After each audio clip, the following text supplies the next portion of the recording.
Sige. So, we'll skip to that.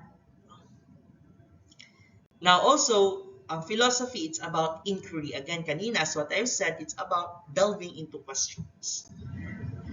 And here, we have two uh,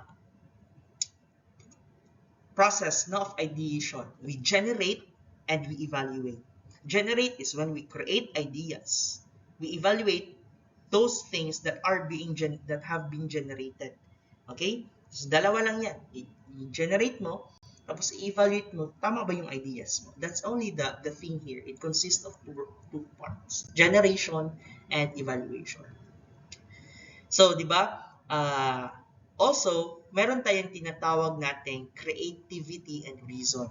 So, ito yung mga steps that philosophers should be able to create or as well as destroy ideas or beliefs through creativity and reason, where we can able to generate and we can able to evaluate. Ano yung dapat nating i-create, ano dapat yung nating i-revise, at ano dapat yung nating i-reject ng mga ideas natin. Oh, we have three, di ba? We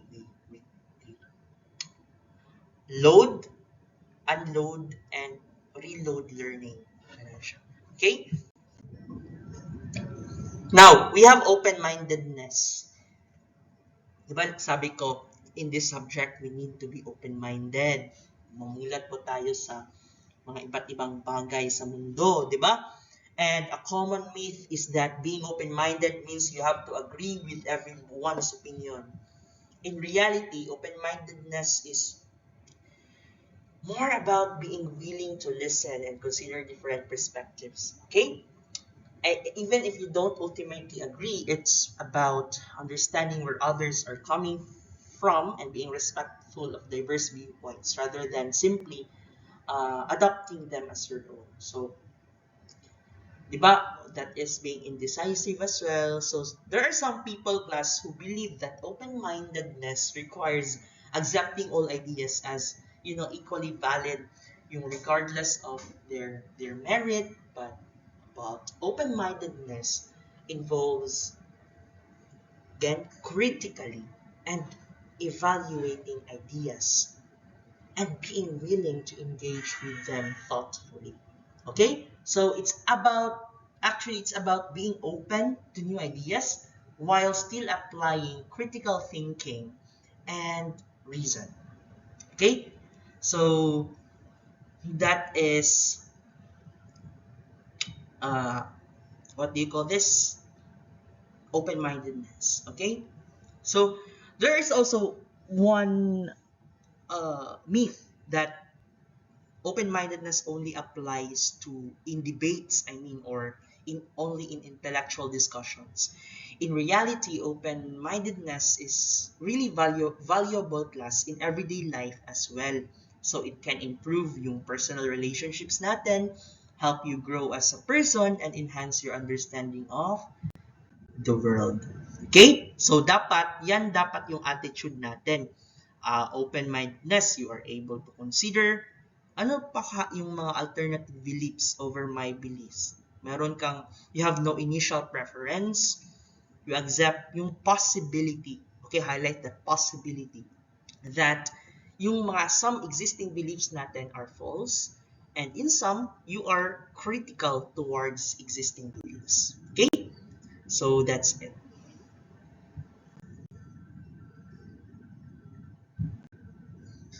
Okay, now bakit napakahirap maging critical? It's because or habit, difficulty, laziness, and futility. Naging habit na natin. We have already that thinking patterns.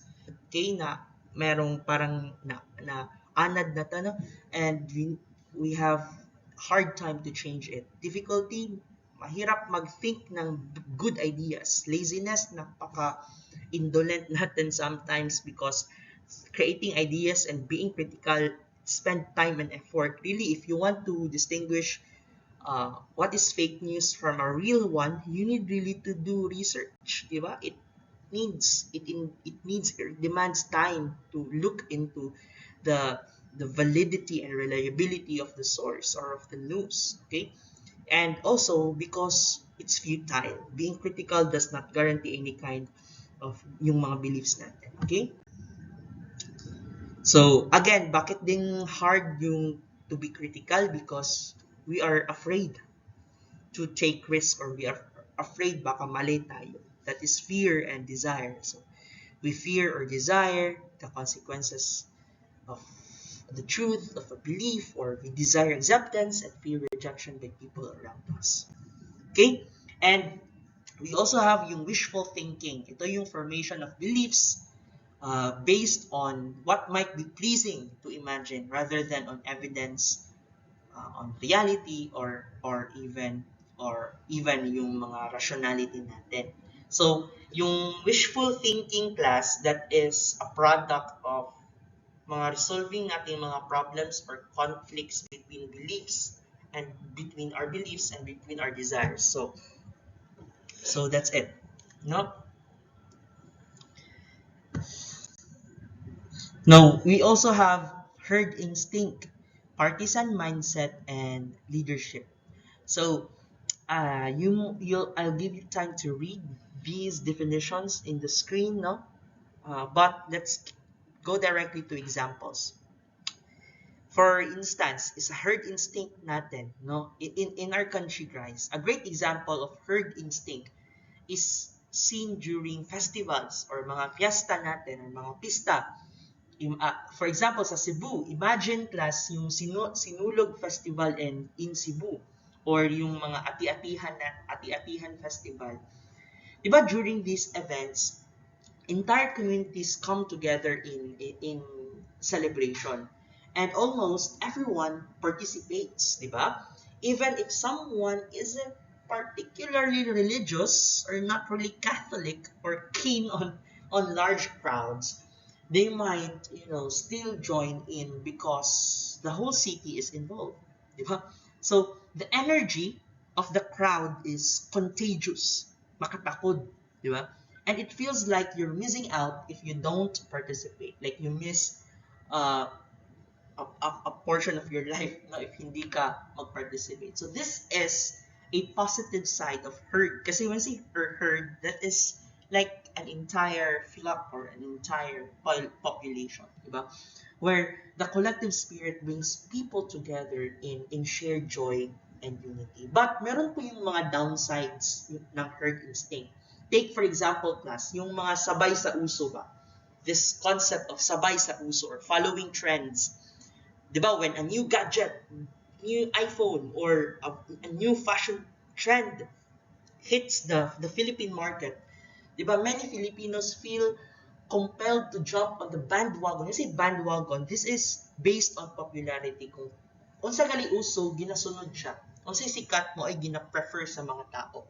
Okay? So even it means stretching their finances, bagong release ng iPhone, hala, ibaligya ang bagong iPhone biskag dili pa guba yung phone mo, ibaligya so that he or she can really grab the new iPhone, yung model ng iPhone, di ba?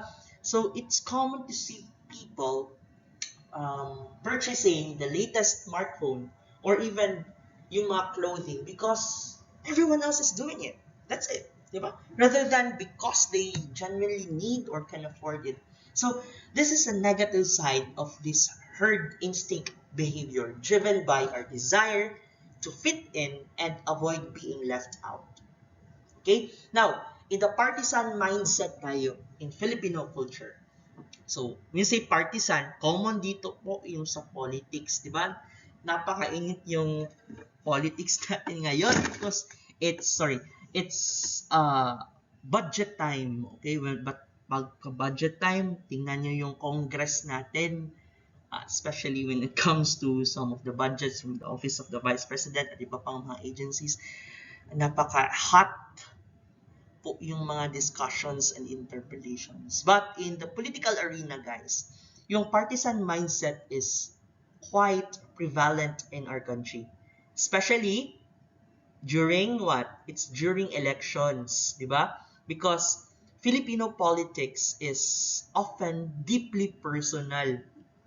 Napaka-personal sa atin ang politics na apay mga pamilya, mga best friend na magkabungog, no? broken ref, magkabulag tungod lang sa politics, no? But we have our families and communities rallying behind yung specific candidates natin, something regardless of their platforms or qualifications.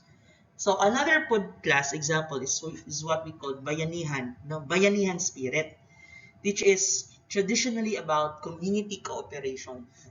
It can sometimes morph into a partisan mindset where people support a candidate because their family or social circle does. So, example nito, yung makita niyo sa barangay elections, di ba? People might support a candidate simply because they're from the same neighborhood or because they belong to a family that has historically held power in the area. This can lead to a situation where elections are based more on personal loyalty rather than on the ability of the candidate to lead or bring out positive change in their barangay. So it's uncommon for heated debates not to erupt among family members or friends who support different candidates, reflecting how deeply partisan sentiments can. Now, we're now on the leadership. So, class in the Philippines, di ba? Leadership often has a communal and familial aspect, right? And a good example is during the time of crisis, such as natural disasters. So, we have the Filipino concept of pakikisama, di ba? Pakikisama. Kanina, bayanihan. Ngayon, iba po yung pakikisama. We called it in English, it's interpersonal relations. So, it plays a big role here. So, leaders, whether they are barangay captains, sa panadira, mayors, or even yung mga informal community leaders, purok leaders, they are expected to rally the people and somewhat coordinate relief efforts. Diba? Take the case of Typhoon Yolanda in 2013. Diba? Some local leaders were praised for their swift actions, diba? And ability to mobilize communities, showing how understanding, herd instinct, and collective action can lead to effective leadership. These leaders, they tapped into the community's inherent sense of bayanihan to organize rescue operations, distribute aid, and rebuild communities. They really knew that people would naturally come together, but they channeled that energy toward productive outcomes. On the other hand, merong mga leaders who might exploit the partisan mindset for political gain. Ito, yung mga sira, mga politicians, di ba? For example, during election, yung sa campaign during elections, no, it's common for your candidates to appeal to utang na loob, di ba? You have that utang na loob or debt of gratitude, where they remind voters of yung mga favors or help they've extended in the past. This can pressure people into supporting a candidate out of loyalty rather than yung evaluating their qualifications or plans. So this strategy divides us, di ba? It allows us that it allows people to feel being obligated to repay these debts through their votes, perpetuating a cycle where political support is based on personal loyalty rather than merit. Okay? That's sad reality, class, no? It's inescapable for us. So that's it. No, that's about herd instinct, partisan mindset, and this what we call leadership. Okay.